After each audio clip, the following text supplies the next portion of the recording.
ইসলামী bank news top 10।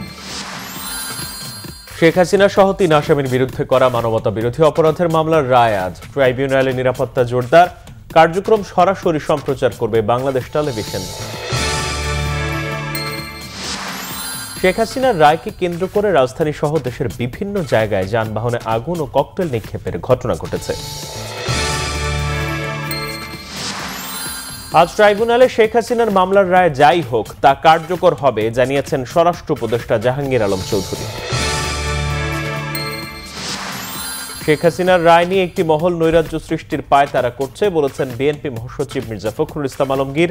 রুখতে সবাইকে সতর্ক থাকার আহ্বান।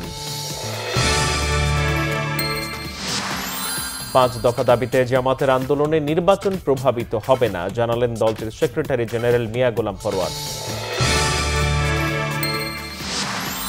নির্বাচনী আচরণবিধি পরিপূর্ণভাবে মানতে রাজনৈতিক দলগুলোকে আহ্বান প্রধান নির্বাচন কমিশনার এএমএম নাসির উদ্দিনের।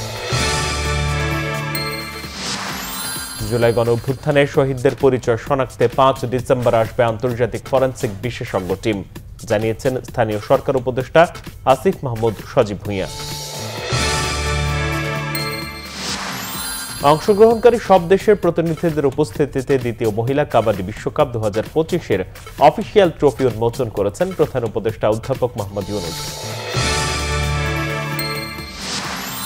এবার জেনজি প্রজন্মের বিক্ষোভে উত্তাল মেক্সিকো। দুর্নীতি ও সন্ত্রাসের বিরুদ্ধে রাস্তায় নেমে বিক্ষোভ করেছে হাজারো মানুষ।